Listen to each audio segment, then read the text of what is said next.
listening to teachers. We know that it is a very busy time of year, and we appreciate that you have given up your morning to come join us, so thank you.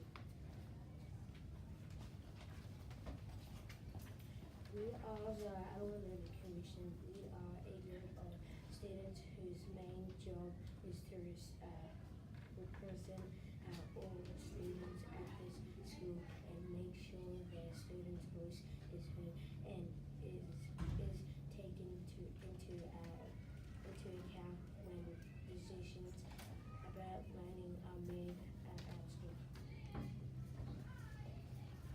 At the moment, we are looking at reading at the school.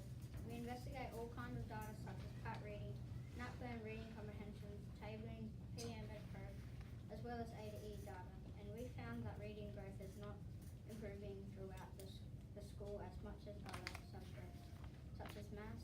So we are looking at what the problem might be, as well as at ways to improve reading at the school.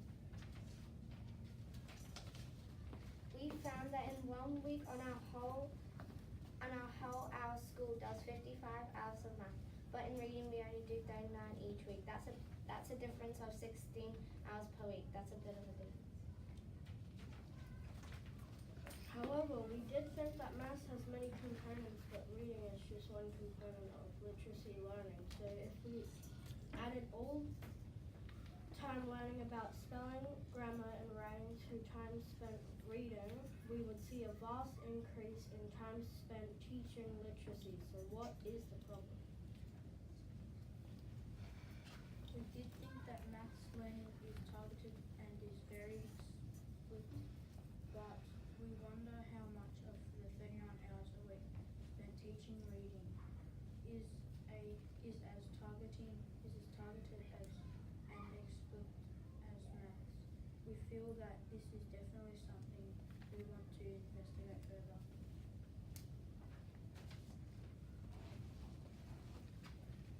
Thank you to our fellow learning commissioners. This has been an initial report for the school committee. As you can see here, these are the year's reading means for NAPLAN. The red line shown is the national average and the blue line is the Alawa average.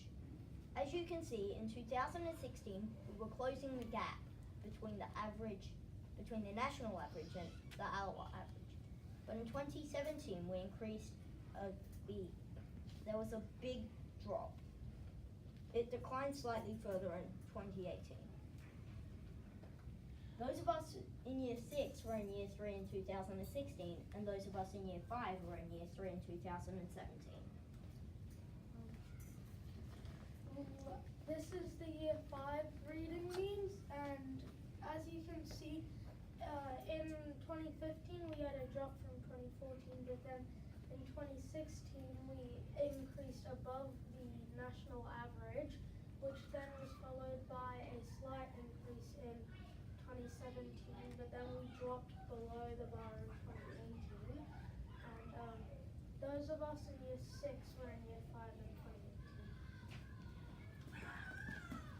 25%, 1 in every 4 children at Alawa were at the end of 2018 were below the expected level for PAT testing.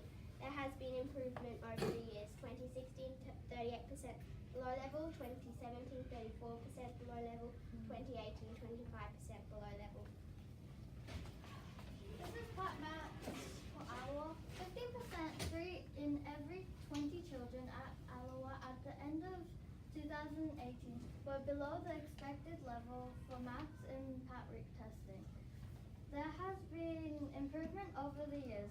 2016, 38% below level.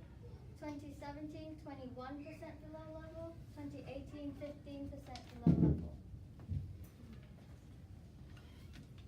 We started with some numbers of students below level for both maths and reading in 2016, but maths has shown significantly more improvement than reading in the last 3 years. Why is this the case?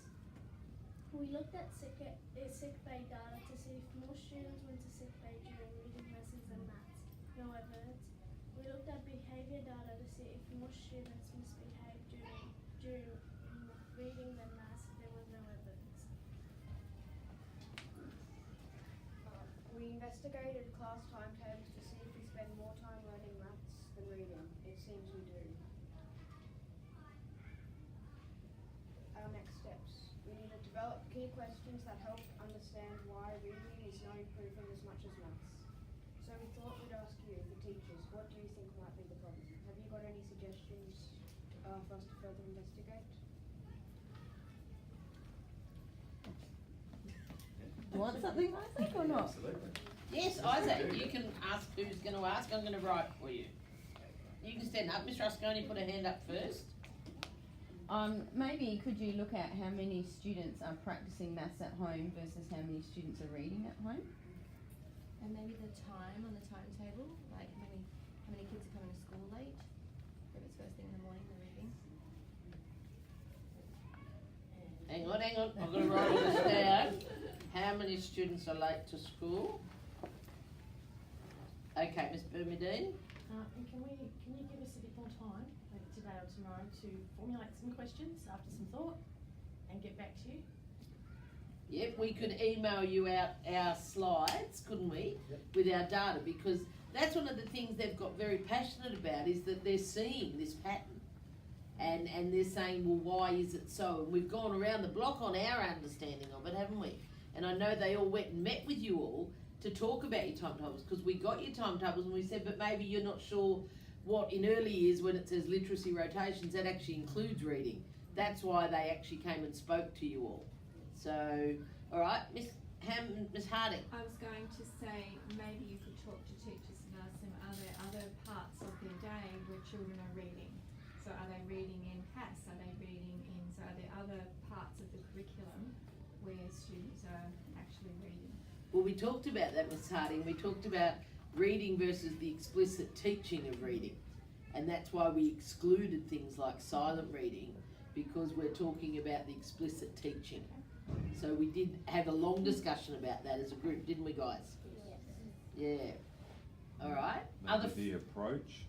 Yeah. So we have meaningful maths for maths, so we have one approach, everyone's doing the same thing, but what do we have for reading? Do we have one approach or many? Good. That's some good questions, hey? Anything else from teachers? We need to investigate library time, how often a class is going to the library to access books.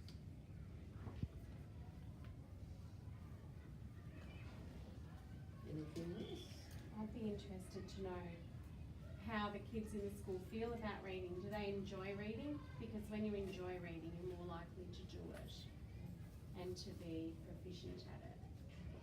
We had a long talk about the first. They thought, what was one of the first things, that our maths data was better because we played games in maths. But then we unpacked that, and what did we come up with as maybe a different theory on that? Maybe math has more components and reading's just one component and most people do the others. Yeah, but we talked about it wasn't really the fact we played some games. What was it in our maths? Yeah, you want to talk about that, Will? Stand up so people can hear you. Well, in math, if like people can sort of learn and catch on from what the, like in teacher station, from what's happening, but in reading, if they're sort of like, if they fall a bit behind in early years, maybe they can't catch on as easily in upper primary.